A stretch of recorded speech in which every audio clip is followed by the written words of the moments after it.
answers to your questions right now. We have questions about America, questions about English grammar, we have questions about IELTS tips, English tips. Let's answer them.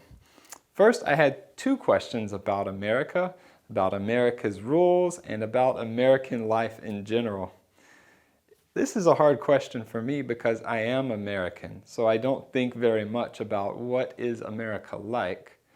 But I can talk about Texas a little bit because most people in Texas say they are Texans first and Americans second. They love Texas. First interesting thing about Texas is it is 10 times larger than all of Azerbaijan.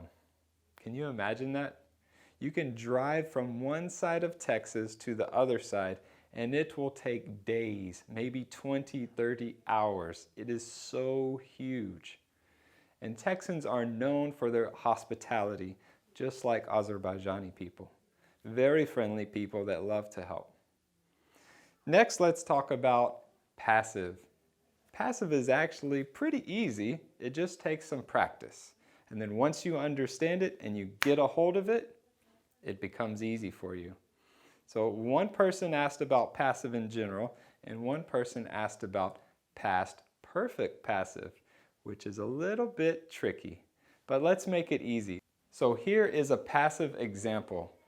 I'll show you how we create a passive sentence or a passive phrase or verb, and then I will show you a past perfect example. Okay? First, passive is formed by using the verb to be plus the past participle. So the past participle never changes. You're changing this part of the verb, which is be, and most people know that. Is, was, will be, for example. This changes, and you know how to do that most likely. Past participle, you just learn it once for each verb and repeat it. Okay? Here's an example of turning a sentence from active to passive. First sentence, she had already washed the car by the time I saw it. So this is active because it's talking about what she actively did. What did she do? She washed the car. Second question is, because we're talking about past perfect, is what happened first? Did she wash the car first, or did I see it first? Because this is the purpose of past perfect. It tells about two things in the past, and it tells us which one happened first. So, what happened first? Saw it or washed it? The answer is, she washed it first, before I saw it. All right, so that means we use the past perfect form for this verb. She had already washed the car by the time I saw it.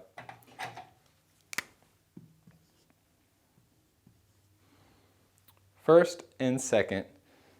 So how do we make the passive form of this sentence? Remember, we use to be, and we need to change this verb, and we use the past participle, which always stays the same.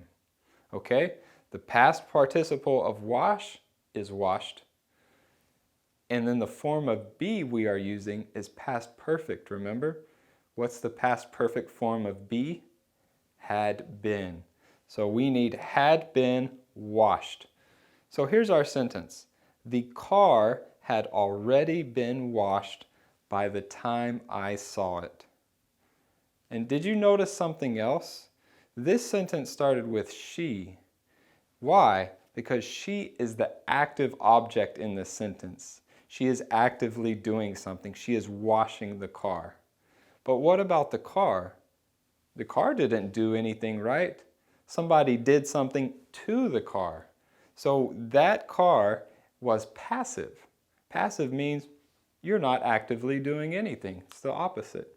So we switch the focus of the sentence from she, the active object, to the car, the passive object. And here's our sentence again. The car had already been washed by the time I saw it. Past perfect, passive. Next, let's talk about phrasal verbs. Phrasal verbs are amazing when you want to take your English to the next level, to become fluent and speak like a native. Because basic grammar and basic English will help you do everything you need to do. But when you travel to foreign countries and you speak with native speakers, you will hear so many idioms, so many phrasal verbs, and these are key to becoming more fluent. So there's millions of these. Okay, maybe not millions, but there are thousands of these. And I will give you 3 just as an example. To get rid of something. To get rid of something. We use it a lot. This marker doesn't work anymore. We should get rid of it. You can get rid of something by giving it to someone else. You can get rid of something by throwing it in the trash. Get rid of something. Next, we have to run out of something.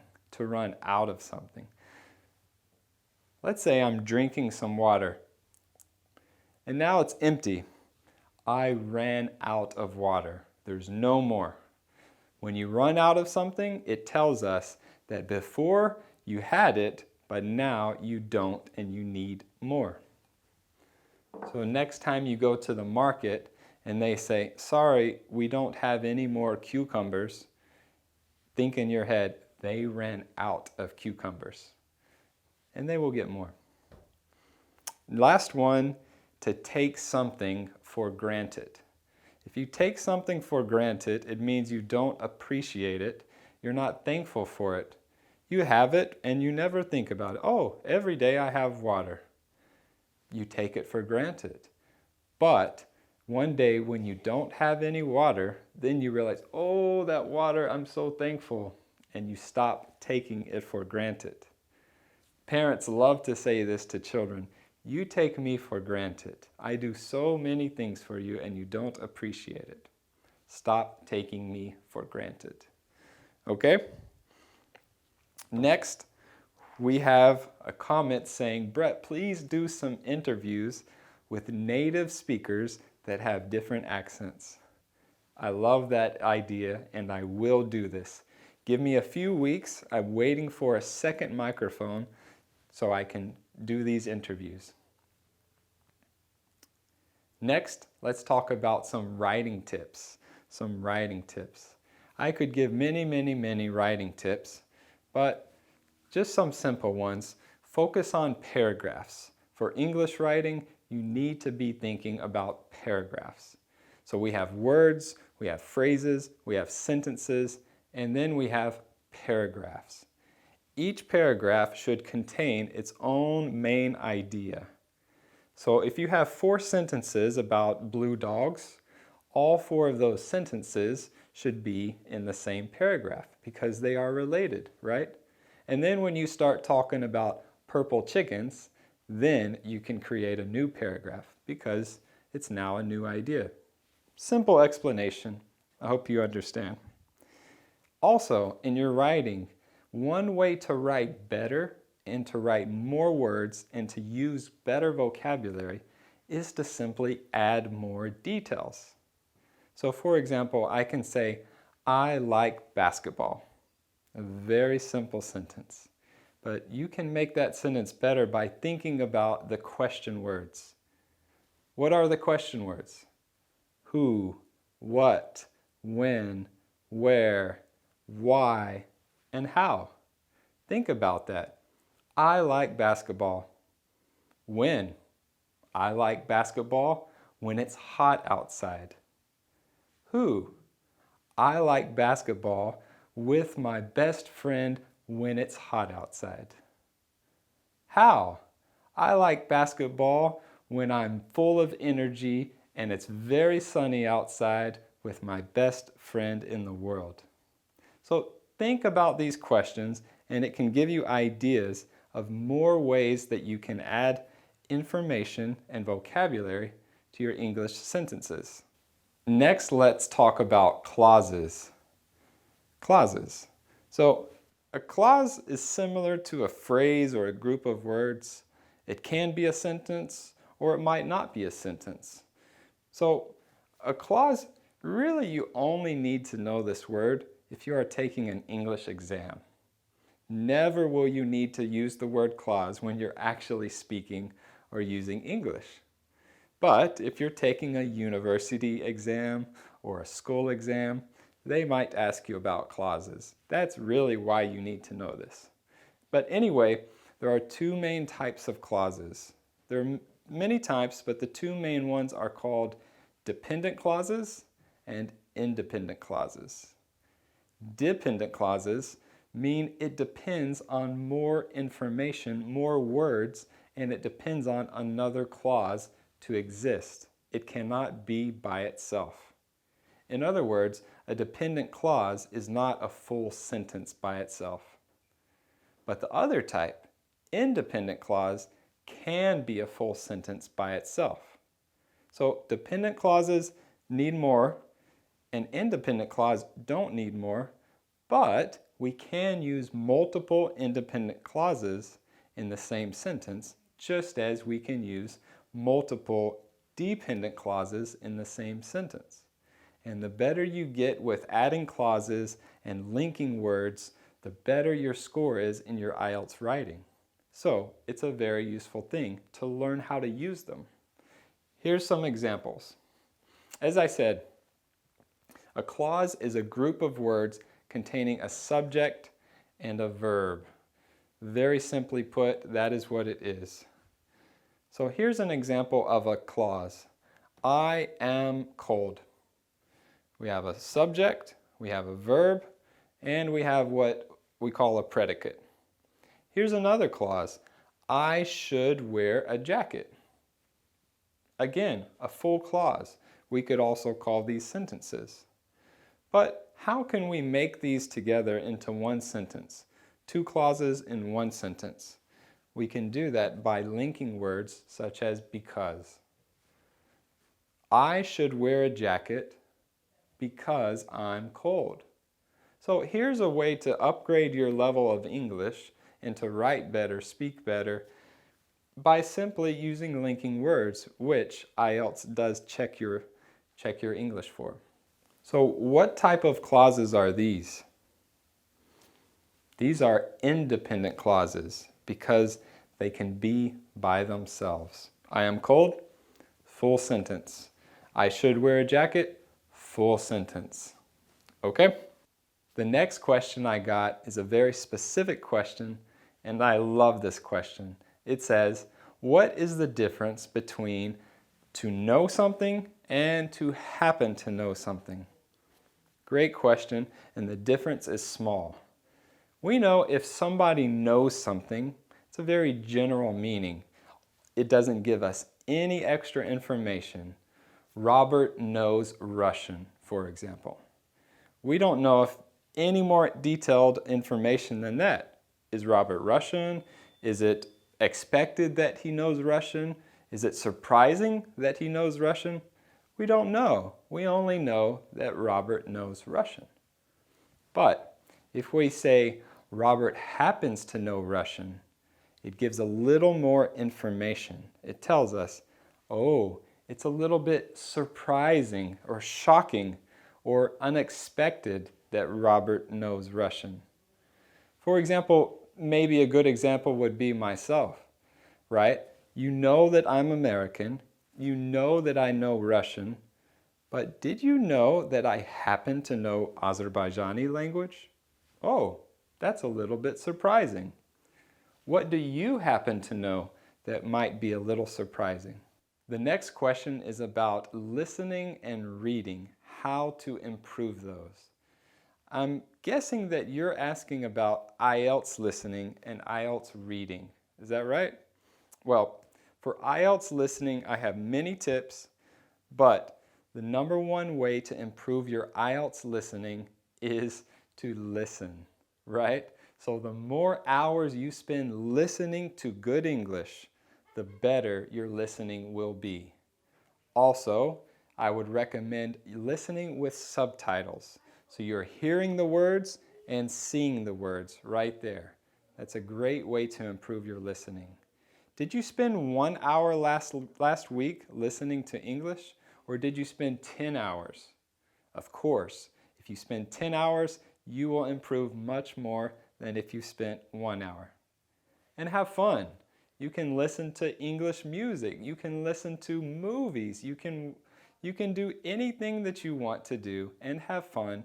And naturally, your English listening and even your speaking skills will improve by simply listening for more and more hours. What about reading? Reading, IELTS reading specifically, I really recommend you boosting your vocabulary. The more words you know, the better you will be at IELTS reading. For IELTS in general, and especially IELTS reading, you need to know multiple words with the same meaning. We need to be able to paraphrase, to use synonyms, to have creative phrases to describe the same thing. They will test you on this. So boost your vocabulary for IELTS reading. The last question comes from Hadi, and he asks, how can I brainstorm? How can I come up with more ideas for speaking and for writing on the IELTS exam? And I think you mean if you have a topic that you don't really know what to say, or a topic that you don't have much to say about, what should you do? It's a great question, and many students have this problem.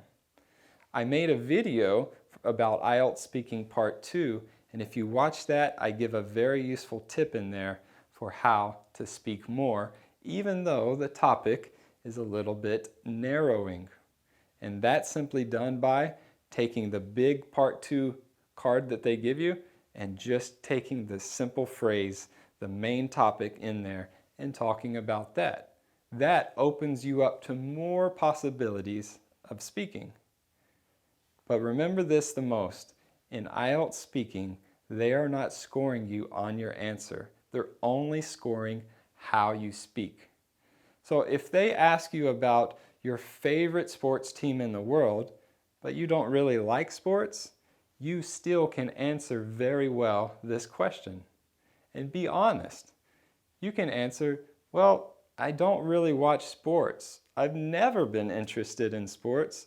And so to this day, I've probably only watched maybe 2 football games in all of my life. Instead, I prefer to watch documentaries or series such as The Hobbit on television. So I took the topic, even though I'm not a sports guy, and I created an answer. You can do this. Speaking for IELTS is grading only your speaking, not your answers. And then next, how to brainstorm for writing. Well, earlier in this video, I talked about ways to make your sentences longer and to increase your vocabulary by thinking about these questions and writing more details. That's one thing you can do. And also, you can simply write and write and write, and then go back and add more details after you wrote it. You don't have to have your full paper finished on the first try.